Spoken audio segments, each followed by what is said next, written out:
12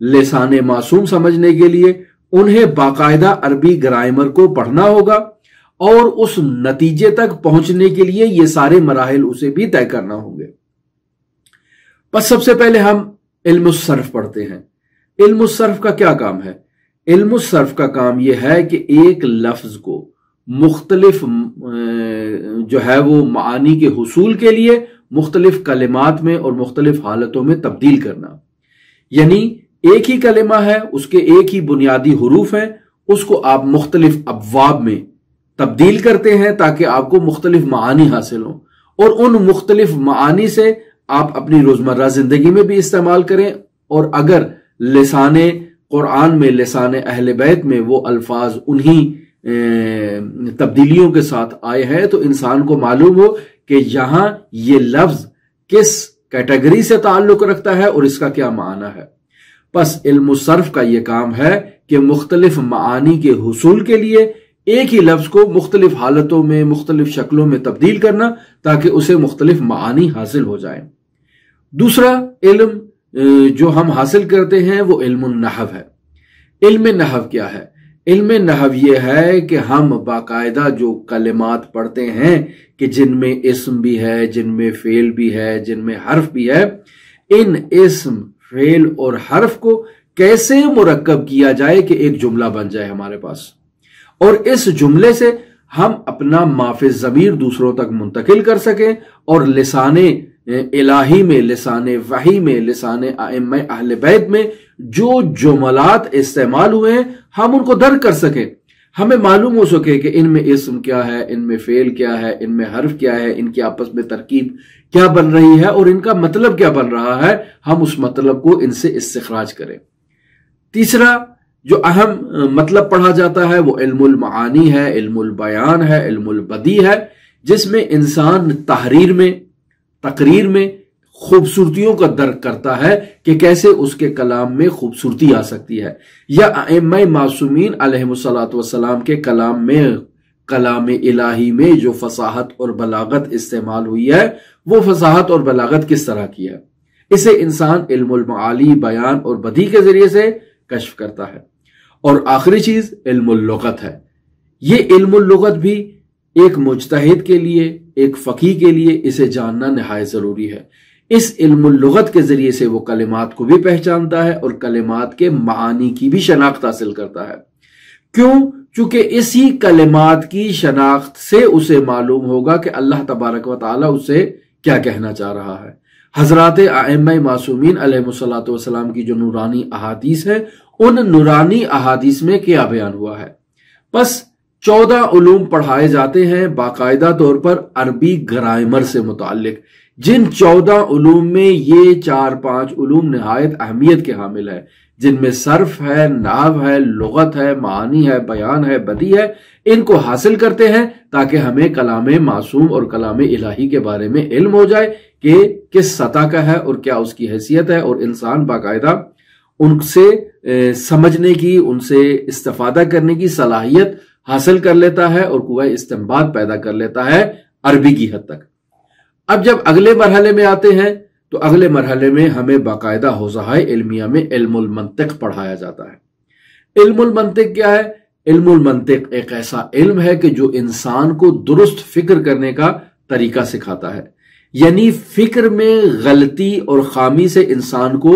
محفوظ رکھتا ہے اور انسان کو بچاتا ہے۔ لہٰذا جب ایک فقیہ علم المنطق میں تبحر حاصل کر لیتا ہے، مہارت حاصل کر لیتا ہے، تو اب فکری طور پر وہ خطا میں مبتلا نہیں ہوتا، اس کی فکر غلطی سے پاک ہو جاتی ہے، اس کی فکر غلطی نہیں کرتی ہے، اس کو معلوم ہو جاتا ہے کہ یہ جو میں نے مقدمات بنائے ہیں یہ درست ہے، ان مقدمات کی جو میں نے ترتیب دی ہے، جو ان کی میں نے چینش کی ہے، جو ان کو میں نے مرتب کیا ہے، یہ بھی درست ہے۔ تو اب جب ان سے نتیجہ اخذ ہوگا تو یہ نتیجہ کسی قسم کی غلطی میں مبتلا نہیں ہے، یہ بالکل درست ہے۔ تو بس علم المنطق میں مہارت حاصل کروائی جاتی ہے افراد کو تاکہ وہ درست فکر کریں۔ پھر اس کے بعد انہیں علم الاصول پڑھایا جاتا ہے۔ علم اصول کیا ہے؟ علم اصول ایک ایسا علم ہے کہ جس علم کے اندر انسان کو استنباط کرنے کا طریقہ بتایا جاتا ہے کہ آپ نے کیسے استنباط کرنا ہے، قرآن مجید سے کیسے اخذ کرنا ہے، روایات معصومین علیہم السلام سے کیسے اخذ کرنا ہے، اور اس کلام کو اس اطرت کے ساتھ ملا کر آپ کیسے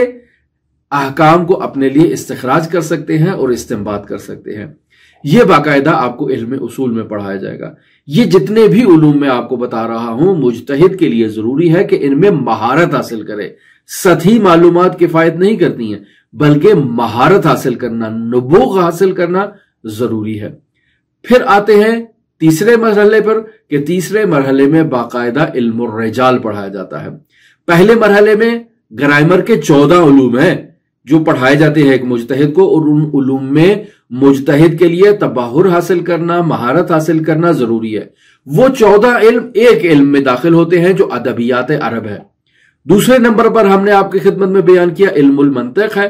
تیسرے نمبر پر ہم نے بیان کیا علم الاصول ہے، اور چوتھے نمبر پر ہم بیان کر رہے ہیں علم رجال ہے۔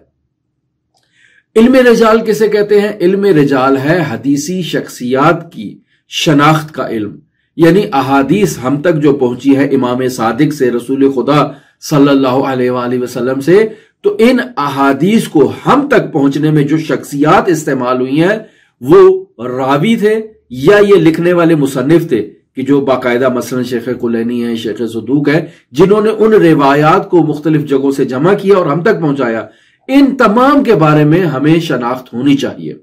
ہمیں معلوم ہونا چاہیے کہ وہ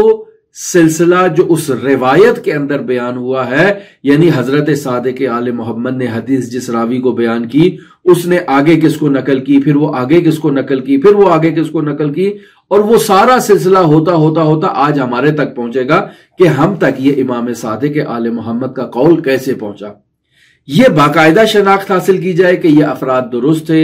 درست نہیں تھے، کون سے ثقہ تھے، کون سے غیر ثقہ تھے، کون سے حسن تھے، کون سے ضعیف تھے، کون سے امامی تھے، کون سے غیر امامی تھے، کون سے عادل تھے، کون سے غیر عادل تھے، کون سے مستند تھے، موثق تھے۔ یہ سب جاننے کے لیے ہمیں علم رجال کی ضرورت ہوتی ہے کہ جسے باقاعدہ مہارت حاصل کرنے کے بعد شخص مجتہد بن سکتا ہے اور استنباط کی صلاحیت حاصل کر سکتا ہے۔ پانچویں چیز اس کے جسے جاننا ایک مجتہد کے لیے ضروری ہے اور اس میں تبحر حاصل کرنا ضروری ہے، وہ علم الدرایہ ہے۔ علم درایت کیا چیز ہے؟ علم درایت کا مطلب یہ ہے کہ احادیث کے درست معانی اور درست مفاہیم کو نادرست معانی اور نادرست مفاہیم سے تشخیص دینا،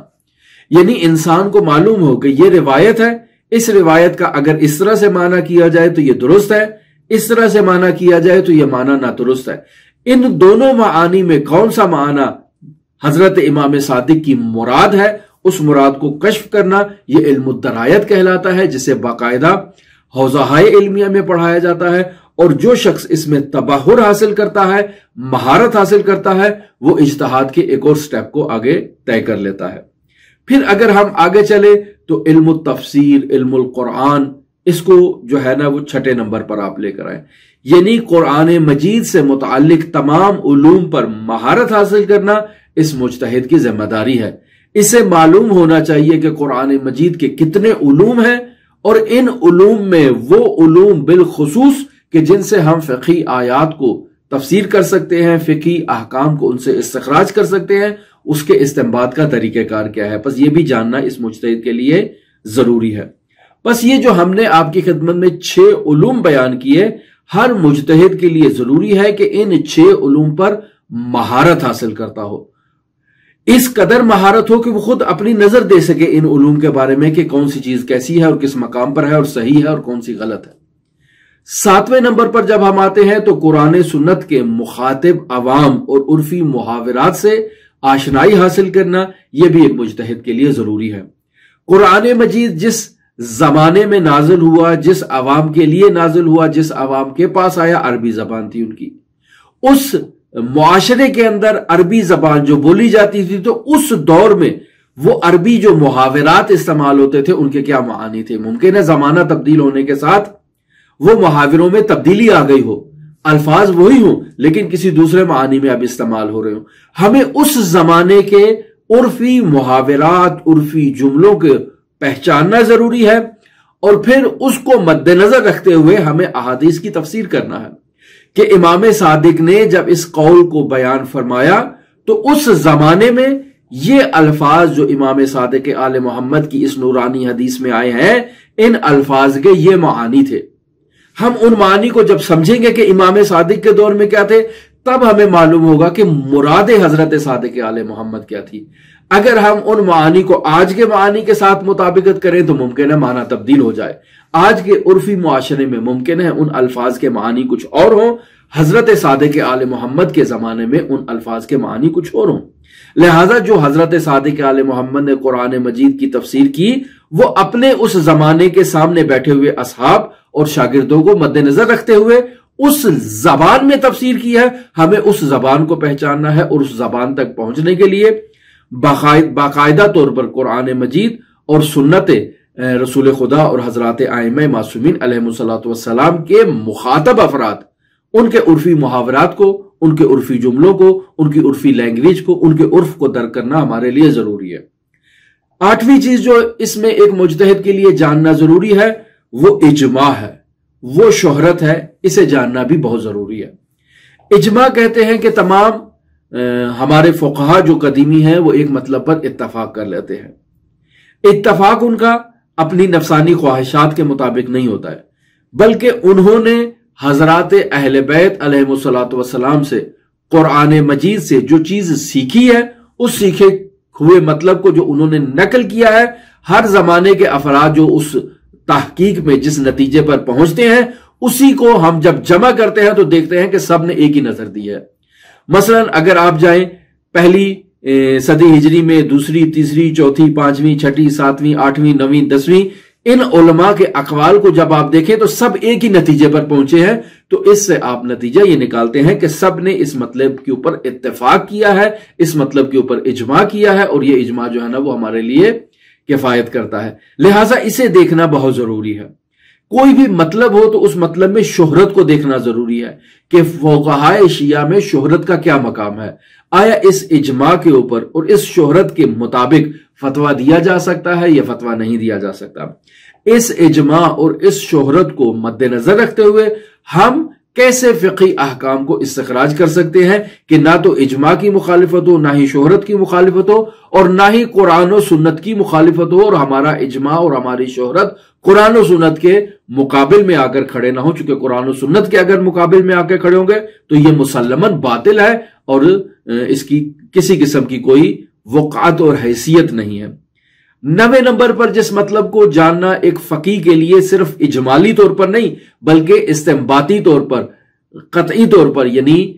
دلیل کے ساتھ جس مطلب کی طرف جاننا ضروری ہے وہ اہل سنت کے فتاوی ہیں۔ یعنی مجتہد کو فقہ مقارن کے بارے میں علم ہونا چاہیے۔ مجتہد کو اہل سنت کے فتاوی، اہل سنت کی روایات اور اہل سنت کی اخبار کا علم ہونا چاہیے، بالخصوص تعارض کے موارد سے وہ آگاہ ہو، اس کو معلوم ہو کہ یہ اہل سنت کی جو روایت ہے یہ امام صادق کے اس قول سے معارض ہے۔ جب معارض ہے تو اس نے جو اہل سنت نے فتویٰ دیا ہے وہ اس حدیث کی بنیاد پر دیا ہے، ہم جو فتویٰ دے رہے ہیں وہ اس حدیث کی بنیاد پر فتویٰ دے رہے ہیں۔ 10ویں نمبر پر ایک مجتہد کے لیے ضروری ہے کہ وہ استنباط احکام میں اس قدر تمرین کرے، اس قدر پریکٹس کرے کہ اس کے اندر قوہ استنباط حاصل ہو جائے۔ یعنی باقاعدہ ممارست کرنے سے، تمرین کرنے سے، پریکٹس کرنے سے وہ اب ایسے مرحلے اجتہاد پر پہنچ چکا ہے کہ آنکھیں بند کر کے وہ تمام مسائل کو آپ کے سامنے پیش کر سکتا ہے۔ نتیجہ ہم یہ لیں گے تمام مذکورہ علوم جو میں نے 10 آپ کی خدمت میں بیان کی ہیں، ان 10 علوم میں ہر مجتہد کے لیے ضروری ہے کہ وہ تبحر حاصل کرے، مہارت حاصل کرے۔ مہارت حاصل کرنے کے بعد وہ جب قرآن و سنت کو مطالعہ کرے گا، جب قرآن و سنت سے فقہی احکام کو استخراج کرے گا تو وہ استخراج خود اس مجتہد کے لیے بھی حجت ہے، اور اگر وہ استخراج کو ہمارے سامنے پیش کرے گا تو وہ ہمارے لیے بھی حجت ہے، کیوں؟ چونکہ اس نے محنت کی ہے۔ اب کس شرائط پر وہ ہے وہ ہم آگے جا کر آپ کی خدمت میں بیان کریں گے کہ کس شرائط پر وہ ہمارے لیے حجت ہے۔ اب آپ خود اس مطلب سے اندازہ لگائیں کہ ایک شخص اپنے گھر سے نکلتا ہے، اپنی ساری زندگی وقف کر دیتا ہے اور ان 10 علوم میں تبحر حاصل کرتا ہے، مہارت حاصل کرتا ہے، تاکہ اللہ اور اس کے رسول کے فرامین کو وہاں سے استخراج کر سکے، وہاں سے کشف کر سکے۔ جب وہ شخص اس نتیجے پر پہنچ جاتا ہے تو وہ شخص مجتہد بنتا ہے۔ اس کے لیے اپنے قول کے اوپر عمل کرنا ضروری ہے، وہ کسی دوسرے کے قول کی اطاعت نہیں کرے گا، کسی دوسرے کی تقلید نہیں کرے گا، تو ایسے شخص کو مجتہد کہتے ہیں۔ بس ہمارے پاس جو فقہی احکام کو حاصل کرنے کے راستے تھے وہ دو ہی راستے تھے، یا انسان دینی احکام کو، فقہی احکام کو، اسلامی احکام کو استنباطی عنوان سے اخذ کرے، اجتہادی عنوان سے اخذ کرے، یا پھر یہ ہے کہ انسان انہیں غیر اجتہادی، غیر استنباطی اور تقلیدی عنوان سے کسی مجتہد سے اخذ کرے۔ ہماری اسی سلسلے میں آپ کے ساتھ گفتگو جاری ہے، ہمارے ساتھ رہیے گا۔ اللہم صلی علی محمد و آل محمد وعجل فرج قائم حول محمد۔